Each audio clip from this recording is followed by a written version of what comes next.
Hello, everyone. Danny here today to talk to you about the book Smoke Gets You in Your Eyes. Wow. Let me try this again. Danny here today to talk to you about the book Smoke Gets in Your Eyes and Other Lessons from the Crematory by Caitlin Doughty. And I apologize if I mispronounced your last name there, but I believe that's how it's pronounced. Narrated, by the way, by the author. And this is one of those books that you want narrated by the author. This book was not what I had expected it to be, not by any stretch of the imagination. Based on the title, based on the publisher's summary, I'd never heard of Caitlin before, but I knew it was about a young lady who worked in a crematory. I knew she'd have all kinds of fun stories in it.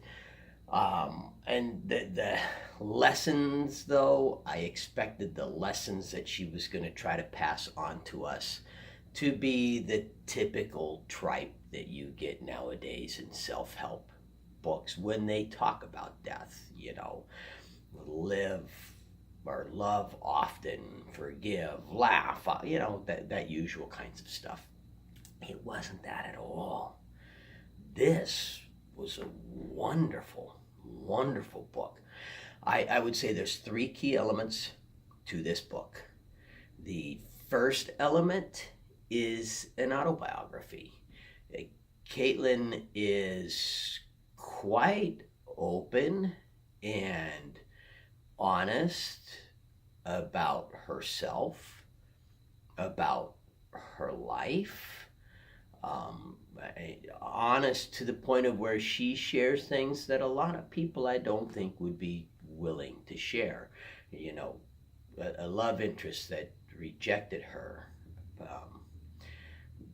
almost committing suicide, her own misconceptions about death, a traumatic event that happened as a child and its effect on her. All of these different things from her life. The stories from the crematorium and from working in the crematorium that, well, I don't think I want that job. In fact, it has nothing to think about it. I don't want that job. The other element to the book, or one of the other elements to the book, is it's educational. She teaches you a lot about the current death industry in America, the history of the death industry in America. She teaches you about death cultures from other countries. She teaches you about how the current death culture in America hides us from death, and her belief about the effects that it is having on society as to why zombies are so popular and vampires and death has become so fascinating in fiction to Western culture because it's hidden from us. We don't ever see it, which really is true.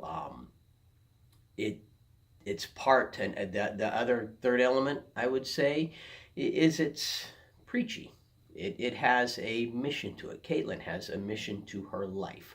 She wants to change the death industry in America. She wants to change what she sees as the harm that it is doing. And she wants to get you, the reader, to think about your death. But not to think about your death in the live for the moment because tomorrow you may die kind of a sense, but rather to think about your death in the sense of accepting the fact that you are mortal.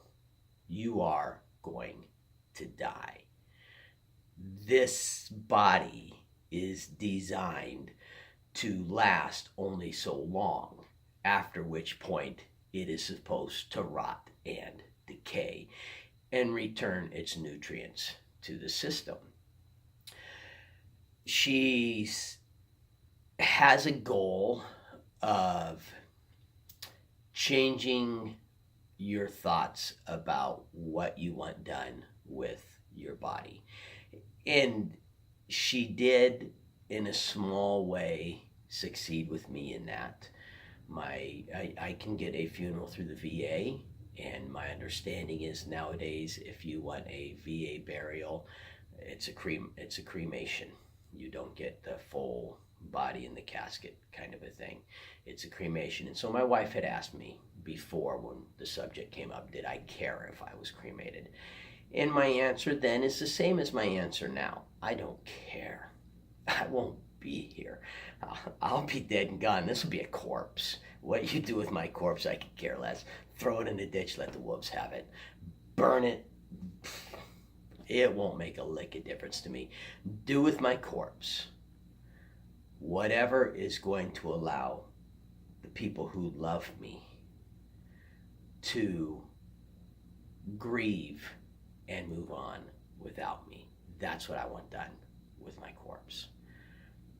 But there is one thing that I do not want done with my corpse, and I'm going to have to figure out how to legally require that this is not done with my corpse, because I don't want this done with my corpse. I do not want to be embalmed at all. When I'm dead and I'm gone, this body, this physical body, will be a corpse, and I do not want it enshrined. It is not a shrine to me. It'll just be a corpse, and it should rot, and it should decay, and it should do its thing that it was designed to do.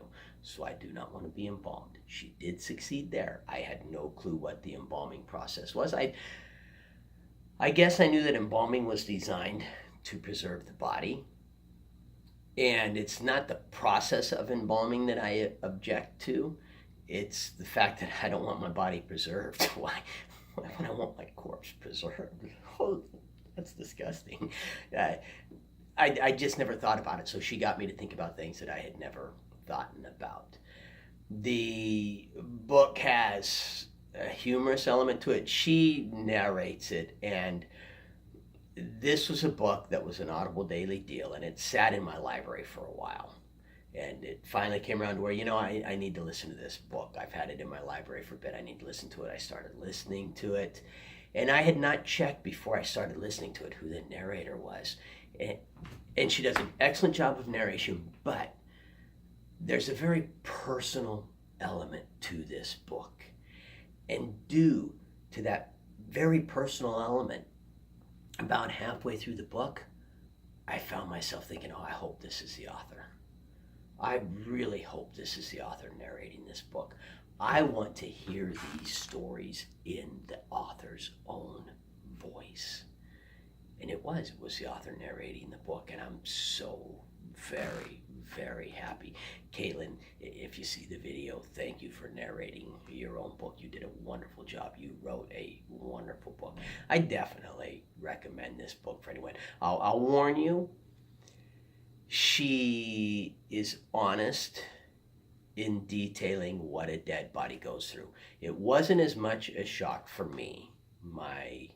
I've seen some dead people in my time. My wife's a CNA, or she was a CNA until she hurt her back and can't do that job anymore.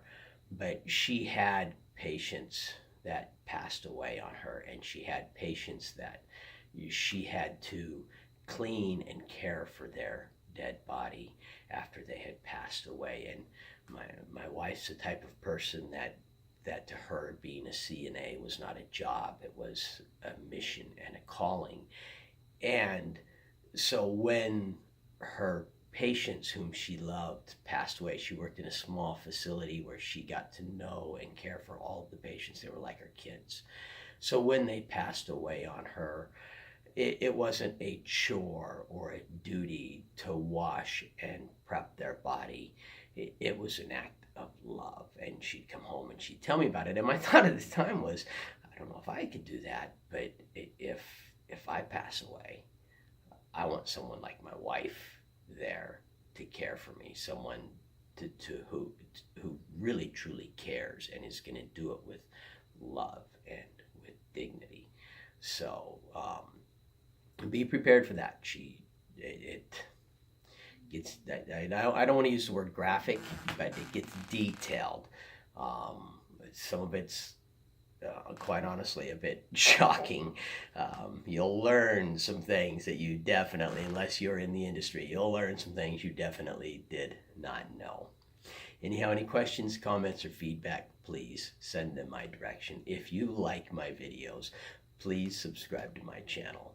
And, I hope that the day that you're having today is filled with at least one really good book. Thank you. Talk to you later.